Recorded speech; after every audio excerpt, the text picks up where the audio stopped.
अस्सलाम वालेकुम वरहमतुल्लाहि वबरकातुहू। उम्मीद करते हैं कि आप सब खैरियत से होंगे, काफ़ी अच्छा होंगे। इस्तकबाल है आप सबका हमारे यूट्यूब चैनल में। दोस्तों, हज़ारों साल पहले की बात है। बाबुल शहर में एक बादशाह था जिसका नाम नमरूद था। नमरूद एक बहुत मुतकब्बिर, शर्कस, खुदाई का दावा करने वाला जालिम हुक्मरान था, जिसने 400 साल पूरी दुनिया पर हुकूमत की। पूरी दुनिया पर हुकूमत करने वाले 4 अफरादों में से वो एक था। इनमें से 2 मुस्लिम 2 काफिर। मुस्लिम जो थे करनैन और हजरत सुलेमान अलैहिस्सलाम, काफिर में से नमरूद था, बख्त नसर था। जिस दिन इब्राहिम अलैहिस्सलाम आग से बाहर आए, उनकी पहली मुलाकात नमरूद से हुई। नमरूद खाने पीने का सामान अपने पास रखता था। लोग गल्ला लेने के लिए नमरूद के पास जाया करते थे और ये पहले उनसे खुदाई का इकरार करता। जो मान जाता उसको गल्ला देता और जो नहीं मानता, जो नहीं इकरार करता, वो खाली हाथ वापस जाता। हजरत इब्राहिम अलैहिस्सलाम दूसरों के साथ नमरूद के महल में पहुंचे गल्ला लेने के लिए। इब्राहिम अलैहिस्सलाम गल्ला लेने के लिए नमरूद के पास पहुंचे तो नमरूद ने कहा कि तुम्हारा रब कौन है? इब्राहिम अलैहिस्सलाम ने कहा मेरा रब वो है जो जिंदा करता है और मारता है। नमरूद ने कहा ये तो मैं भी कर सकता हूँ। उसने अपने 2 कैदियों को बुलाया जिनका फैसला हो चुका था कत्ल करने का, और एक को कत्ल किया, एक को आजाद छोड़ दिया। कहा देखो मैं भी मौत और जिंदगी देता हूँ। हालांकि उसको खुदाई का दावा करने के लिए कोई दलील नहीं था उसके पास। किस तरह गुमराह करने की कोशिश कर रहा था। पूरी महफिल खामोश है और पूरी महफिल इब्राहिम अलैहिस्सलाम की तरफ खामोश होकर देख रही है। इब्राहिम अलैहिस्सलाम ने कहा वाकई अगर तुम खुदाई का दावा करते हो तो मेरा रब वो है सूरज को मशरिक से तुलू करता है और मगरिब में गुरूब करता है। तुम ऐसा करो, सुबह जो सूरज निकलता है मगरिब से तुलू करो और मशरिक में डुबो के दिखाओ। वो हैरान परेशान हो गई, ये सवाल सुनकर खामोश हो गया और शर्मिंदा हो गया और उसे इतना गुस्सा आया, इब्राहिम अलैहिस्सलाम को गल्ला देने से इनकार कर दिया।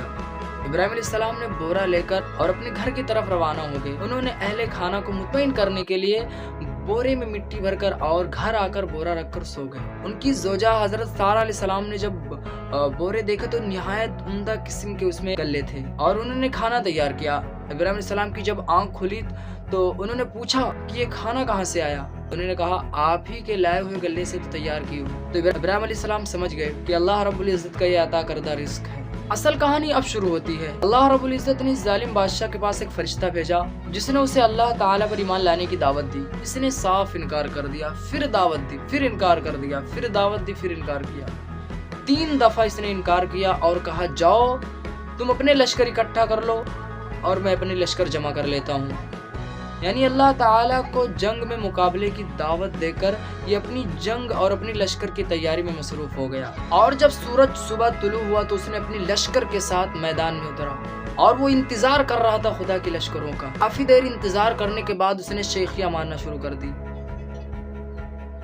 क्योंकि यहाँ पर इंतजार करना अभी मैं हो सकता है आपको आगे समझाऊं अगर वक्त रहा तो। उसने शेखियां मारना शुरू कर दी कि देखा मेरे सामने किसी की जुर्रत नहीं कि वो सामने आए मुकाबला करने के लिए। किसी की इतनी हिम्मत नहीं, किसी की इतनी कुव्वत नहीं जो मेरा मुकाबला कर सके। उसी दौरान अल्लाह रब्बुल इज्जत ने एक छोटी सी मखलूक को भेजा, जाओ जाबर बादशाह का मुकाबला करो। देखते ही देखते अचानक फिरौन ने कहा कि ये आसमान की तरफ काला क्यों होता जा रहा है? ऐसा लग रहा है कोई तूफान हमारी तरफ तेजी से बढ़ रहा है। और देखते ही देखते मच्छरों ने इन पे हमला कर दिया। सारी लश्कर में एक चीखो पुकार और कोहराम मच गया और इन मच्छरों ने इनका खून पी लिया, इनके गोश्त खा लिए सिर्फ हड्डियों को छोड़कर। और वो खुदाई का दावा करने वाला इनकी चीख को सुनकर पूरी मैदान में इधर उधर भाग रहा है। हैरान परेशान हो गया। नमरूद को छोड़कर मच्छरों ने उसके लश्कर का खून पी लिया, गोश्त खा लिया, पूरी लश्कर को मौत के घाट उतार दिया।